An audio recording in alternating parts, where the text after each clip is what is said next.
hat on. You know, you're still wearing your favorite hat. You still Yeah. got the blue bomber jacket that you Yeah. wear around. Yeah. Diet, training, like let's just get a couple like top 3 bullet points on things you're like, these are the things that I think. Wow, I did not intend for any of that to ever happen, but it's amazing, Get Yeah, people so- doing their cardio is what it is. Yeah. That was the first thing I'm going to say. Honestly, I probably make about 3 main points in almost every video. All right, you should be doing hard sets. You should be doing your daily cardio and tracking your macros. Nobody talks about tracking their macros. Everybody that I've met so far at the expo, no one said they're tracking their carbs and fats and proteins yet. So maybe I got to start talking about that more. But I love hearing the ones that especially stick out for me are the guys where they show me before and after picture. They say they're down 100 pounds over the last year because they get to watch my videos when they do cardio. I'm like, oh my God, that's freaking great. That's a huge step, so that's always super hard. How does it feel to show up in some of the funniest memes that have been on Instagram in like the last year? Like the one of you at the funeral posing your legs, and then the one at Thanksgiving dinner talking about your pump. I mean, those sorts of memes, like people are making that stuff, and you must just be dying in your car. Oh yeah, I love it. My Instagram and my TikTok, the reels are all full of the Sam edits. You know what I think it probably is? The fact that there's just hours upon hours of videos coming out every day. There's got to be some funny moments that people find. But yeah, I love them. No, I gotta ask, obviously you inspire so many, guys and girls, across such a large, group of ages. Who was it when you were starting in this? Was there anyone that you watched that you're like, emulated the training? Obviously you're known for your very like intense, hard, heavy style of training. Who was it that you were looking up to when you got into this that you were like, this is the style that I want to emulate. This is the kind of physique I want to have. Yeah, so for me, when I started working out, I was a little bit behind like the Jeff Side, Ziz era. So for me, the bodybuilder that I loved watching was Callum von Moger. Massive, funny, throwing around a ton of weight. So he's just one guy I think I wanted to emulate. And then in terms of actually learning how to work out, because if you're a beginner, you don't really know what you're doing yet.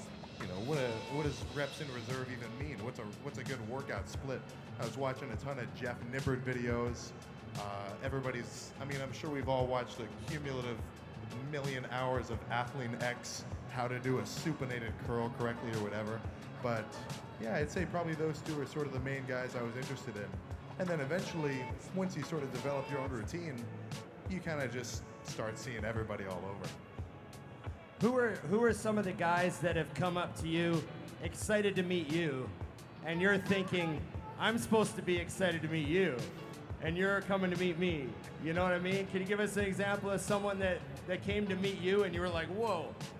Well, honestly, I feel like everybody who's really kind of like high up on like, the social media chain or whatever, because that is a big part of what's keeping, one guy out on walking around and one guy in a booth. They're all kind of busy. But it was like 2 nights ago, I saw Lex Little walking away in the hallway. So I run up to him, asking if I can get a picture, just kind of jokingly. But yeah, it's crazy that, I'll see a Chris Bumstead video where he's talking to Urs, and they bring my name up. So it's still super surreal. Now, I'm sure a lot of people here want to know, obviously you've been working very hard on building, a high-level physique. When does Sam plan to step on stage, if ever, and in what class would you want to step on stage? Yeah, so the plan is going to be classic. I keep hearing words of trying to gain weight into open, but you got to remember, a real open bodybuilder, that's a lot of mass, and I think I'm kind of big, but when I train with him, I'm like, oh, geez, I got some room to grow. So I think the plan at first is going to be classic, but if I get big enough that I don't fit the weight class, then just move up.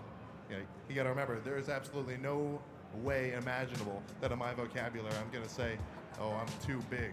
That's just not even possible. But probably within year and a half, we'll just kind of have to see. Now, you're obviously doing very well for yourself. Everyone knows how many views you have on your channel and how many followers. And we all understand that there's a lot of financial benefits that come with your level of success at this age. But like Ian asked you, you're still in school. You're still doing your thing. You still have a plan. How do you stay focused on those goals with the kind of distractions that come along with this type of success? Oh yeah, I could definitely see that happening. I don't want to like name drop anyone, but a lot of other kind of guys my age, who when they sort of start to pop off social media wise, instantly drop out of school. I think the main part for me was I was already in my senior year of college. So if you're nearly done, you may as well finish it. But you gotta remember, even though I'm making these videos all the time, it's just a 1 hour portion of the day of the workout. It's the same as what I was doing before, the same as what we're all doing. So it's not like a huge life-changing thing, at least in terms of the schedule. I also, I noticed that you really stay Sam in a lot of other ways too. Like you've got sponsors, you're successful with that, but you still got his favorite hat on. You know, you're still wearing your favorite hat. You still got the blue bomber jacket that you wear around. Yeah. You know, what does that mean to you? Honestly, I think it might just be my own kind of personal preference. Like, if I find a pair of jeans or a jacket or a shoe I like, what's the point of getting something extra fancy if I know this is already what I'm into? And in terms of the hat, it's not like I see this plain blue hat and I go, oh my God, that looks so good. Really, I think I've kind of got a big head. I went on a whole trip. This is a whole day process. I'm like, okay, I want to go buy a hat that just actually fits me. Because if it's too small, every time I lean back to do incline bench or anything, it just falls off. So this one's just big enough that I can actually grab onto my noggin. It's that hair. I think the hair may play a factor. Take a big head and then add the hair, and you need a certain type of hat. I can see how that would be a problem. What about attending the shows and going and watching these top-level bodybuilding contests? You know, you've obviously got the odd person tapping you on the shoulder and stuff like that. But, you know, how is it to attend them? You know, you wouldn't be doing this if it wasn't for the videos. You'd be just kind of waiting for your next class. Yeah, exactly. You know what I mean? So, that sort of stuff, what other things are just the best benefits of all of this? The best benefits, I'd say the one that I run into the most part, and the social media side may have something to do with it, but anybody who reaches a certain size, whenever you go to a Chipotle and the guy making your food is into the gym as well, he's gonna fill up your burrito or your double tacos. protein. I have definitely noticed a positive lifter bias on getting some pretty full portions. Honestly, to the point where it's kind of a mess. Like I can't even, like I'll pick up a taco, but I'm just spilling it everywhere. That's probably one of the most notable benefits. Now, you have a large fan base that's younger guys. You know, what's a few pieces of advice you'd give them, whether it's pertaining to diet, training? You know, like let's just get a couple like top 3 bullet points on things you're like, you know, these are the things that I think are the biggest keys that have made my physique improve as fast as it has. Oh yeah, sure. I'd say, I mean, just sort of looking back, because I didn't start, 5 years ago lifting, tracking every calorie every day, and like doing this really specific workout split, or like even knowing what I was really doing at all. In the beginning, there's kind of a few important steps that I'd recommend sort of going through, because nobody's going to go from eating whatever they want, not even thinking about it, to plugging in every calorie into your phone. So I'd say the beginner, most important calorie-wise or diet-wise, would be just making sure you hit your gram of protein per pound of body weight per day. That's the only thing I was focused on in the beginning. And then training-wise, I mean, just kind of stick to the basics, There's nothing extra fancy about going to failure on a set of dumbbell curls. Just make sure your form is, reasonable. I'm not necessarily the biggest proprietor of like perfect form, but as long as you do a good set, I think you're all right. Do you think when it comes to training, a lot of the people, especially the younger guys that are, coming to you with questions, they're sort of stepping over dollars to pick up pennies with a lot of the little details they're worried about? Yeah, so it makes a lot of sense. If you want to go to the gym and get the best results that you can, you would want to try to do every set absolutely perfectly and stimulate every fiber in the most scientifically backed way.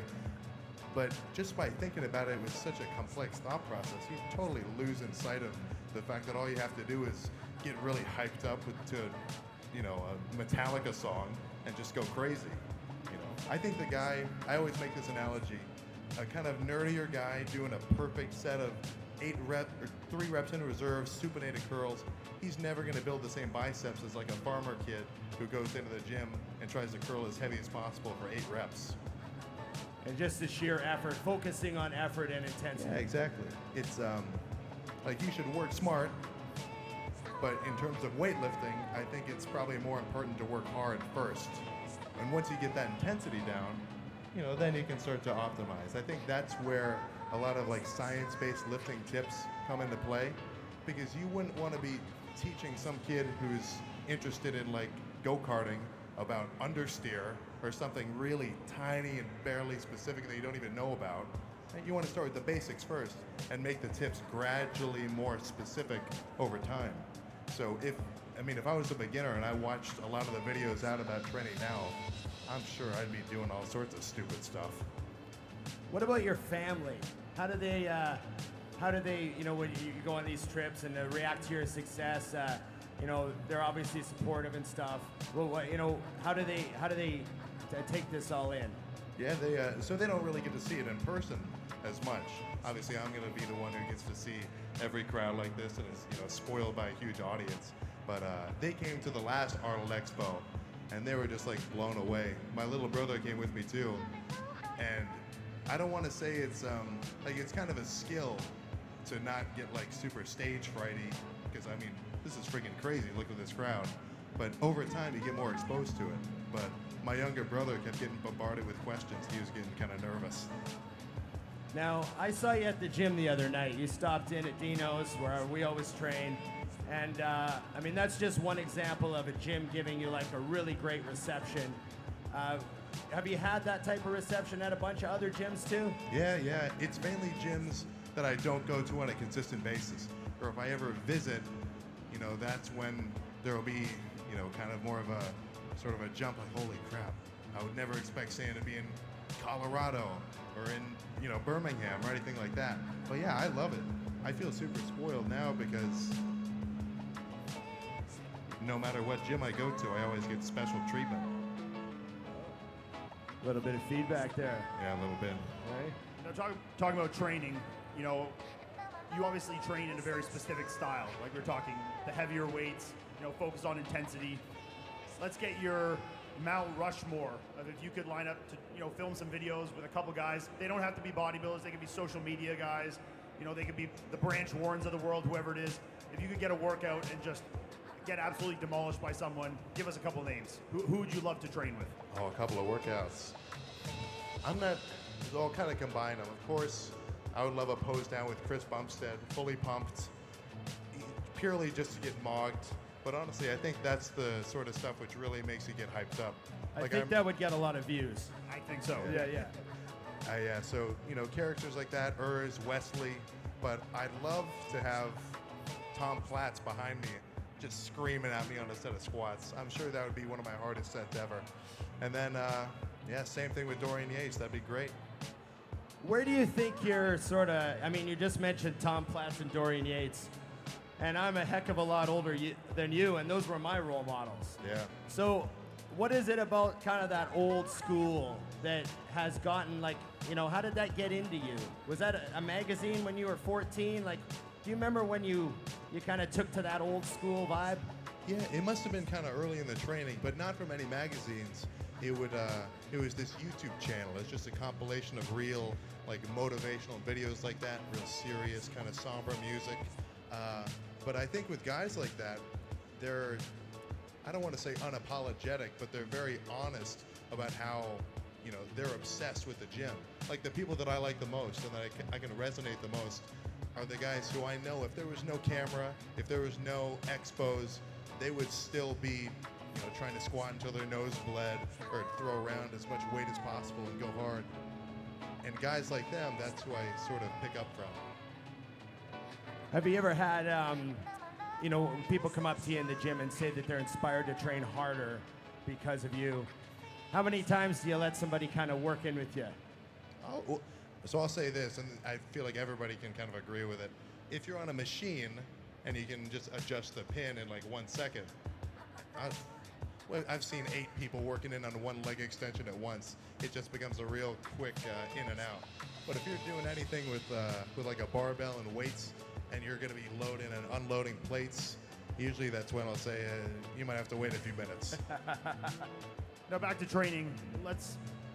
And I asked you about your kind of Mount Rushmore for people you'd love to train with.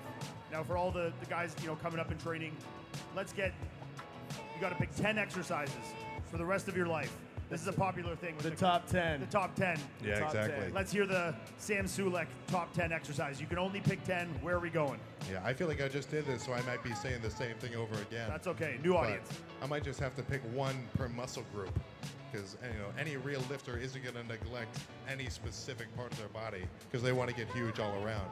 But quads, leg extensions, hamstrings, leg curls, chest, incline dumbbell bench, bicep curls, tricep pushdowns, lateral raises, rear lateral raises. What am I missing? Back, lat pull downs, rows. What kind of rows? Oh, well, seated cable rows. Okay. And I've got room for one more. I'm sure you would expect another actual weightlifting movement, but as important as all those are, that has to be coupled with the cardio bike, the seated cardio bike. That'd be the last one. He threw the cardio in. Cardio's number 10.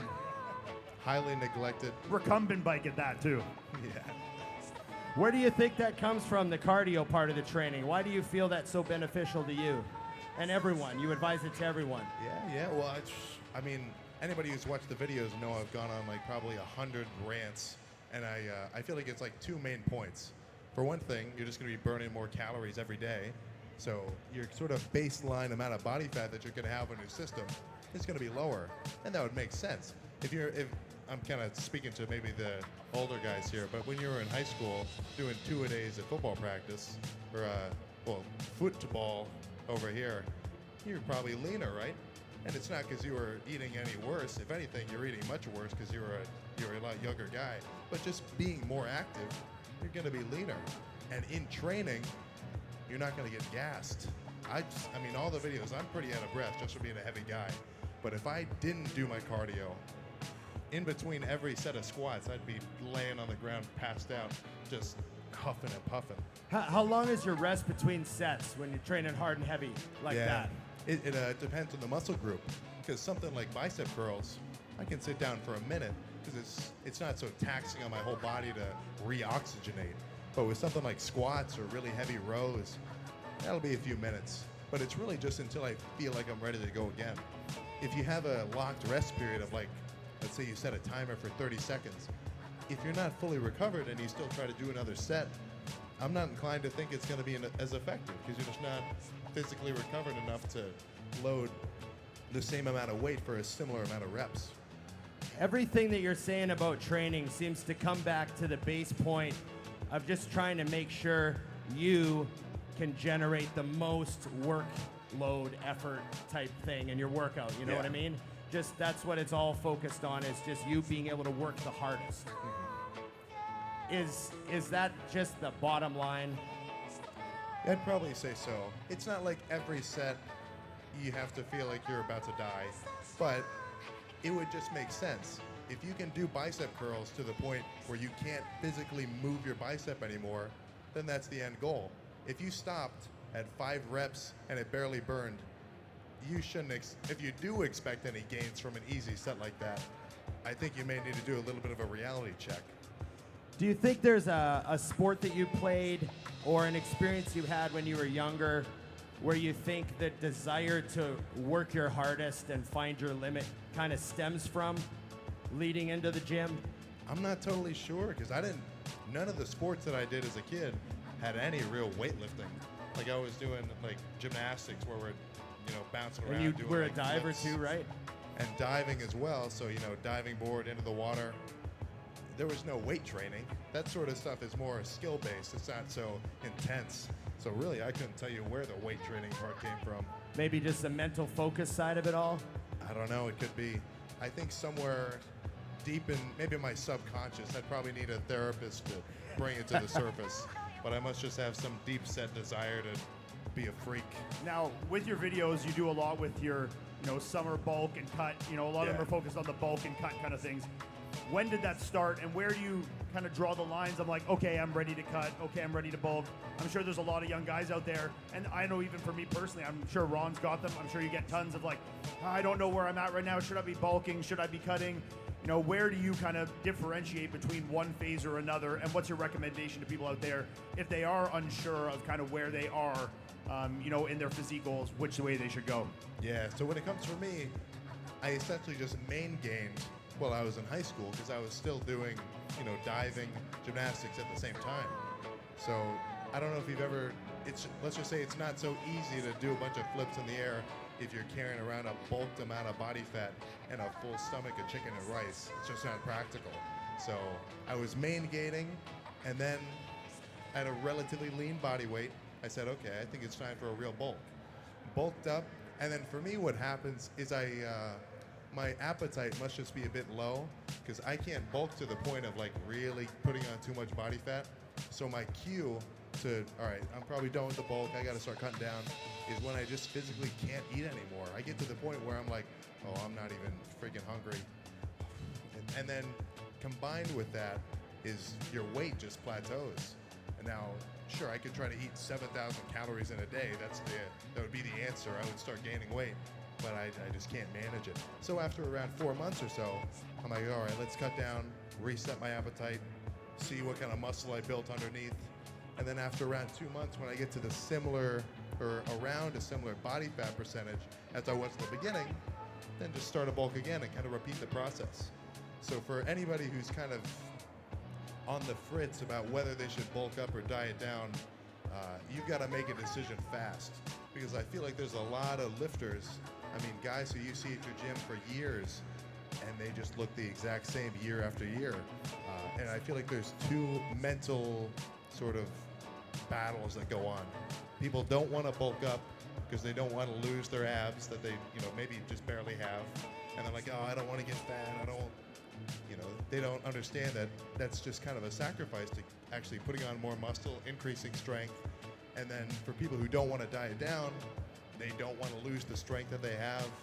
It kind of sucks to diet. You're going to be hungry, and they feel like they're going to be flatter and weaker.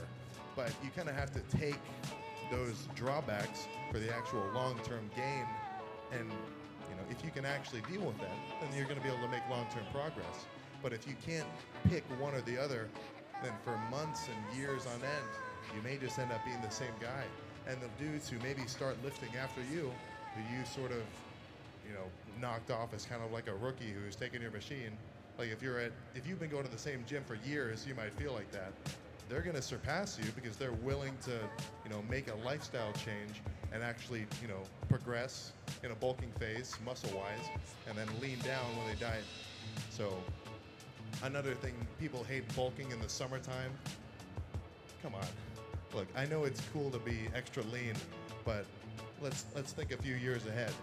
Would you rather be a little bit leaner on spring break or 20 pounds heavier later on? You seem to be able to just trust your own body's feedback easily, and you don't stress about it, and the feedback your body gives you in the gym and in the mirror.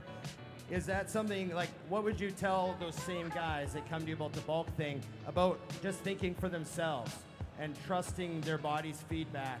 Everyone's very panicked about the question. Yeah. But how do you help them just relax about listening to themselves?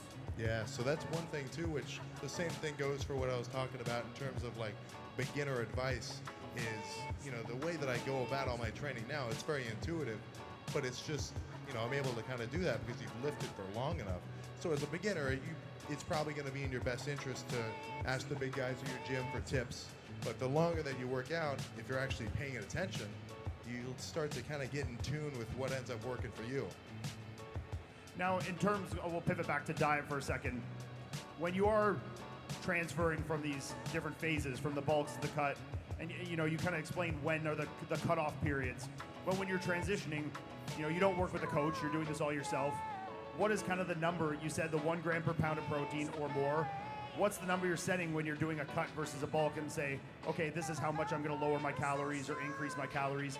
You've done a hard bulk, 4 months, okay, appetite's tapped out. I'm going to transition to a cut. Where do you go from there? Where's your thinking and your mindset with that? Yeah, so for me, I do kind of have a specific calorie goals in mind. Like, I know if I'm eating 5,000 calories consistently, I'm going to gain weight. And if I'm eating around 2,500 calories consistently, I'm going to lose weight, mainly body fat. but you know, who knows where that middle number is? So you can look up online, and this is what I usually say for people who want to start bulking up or dieting down, is you can plug in your age, your height, your weight, your activity level into like an online macro tracker, and it'll kind of tell you how many calories you should be eating to gain weight or to lose weight. Now, of course, it's just a website, so it's not 100% accurate, but it will give you a good basic idea. And honestly, after you start, you know, eating enough food where you can see the scale change, you'll sort of get an idea of how many calories you have to eat to increase your weight and how many you have to limit yourself to start dieting down. So really, you kind of have to read the scale. I've been a little bit lazy about it as of late, but I've got this whole fancy spreadsheet where I step on the scale every day, track it. You know, I can make a little Google graph, like a business presentation, and see a bulk gain and a cut, like slope downward. But I just sort of know that, you know, if I'm eating 2,500 at my body weight, I'm going to lose body fat, and if I'm eating 5,000, I'll gain weight. Now, when you go from 5,000 to 2,500, that's a pretty harsh change. You know, for a lot of guys, are you finding when you are doing that drastic of a change, you're noticing a decrease in your performance in the gym?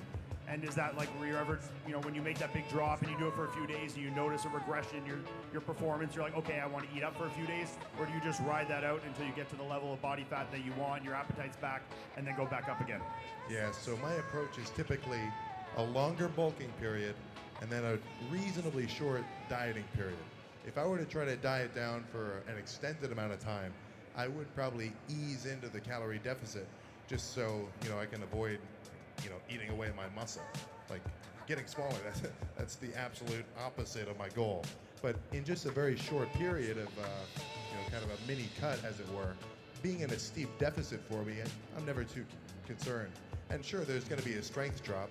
If you go from eating 1,000 carbs per day to 200, you're definitely going to feel it. Like I know I dropped down to like, all the weight on all my lifts drops down. But again, that's sort of something I feel is a little bit egocentric, because anybody who wants to get lean, as soon as they can't bench 225 anymore, you gotta start bulking up. Can't lose my strength. But you gotta just have to accept it. And it's like, as much as I love the numbers, because if you manage to bench 315 for reps, you're gonna feel pretty cool. But it's not really the point, you know? Even if I can only do 135 for 8 reps and that was my max, I'd still be pushing it just as hard. I got one more question for you. What is a trait that you really admire in other people when you see it? And you think, I want to do more of that myself. What is a trait? Ooh, I mean, this is still kind of gym-centered, but it's got to be intensity. And maybe not just intensity, but when you see someone in your gym where when people walk in and see them, their demeanor kind of changes. That's sort of what I look for. Like, I don't know if I could really condense it to one specific point, but when I was a beginner, like a few years into lifting, there was this one guy at my gym, 300 pounds. I have no idea where he is now, but he was massive. And every time he'd walk in, everybody in the gym would get a little bit more serious, because they know, like a big dog just walked in, they gotta show off, because there's no chance he's gonna slack off on his sets. So if you see somebody in your gym like that, I think the more you can emulate them, the better. Well, Sam, I think it's safe to say that you have become that guy for millions of people. Oh, Everybody, give Sam Sulek a round of applause. Thank him for his time.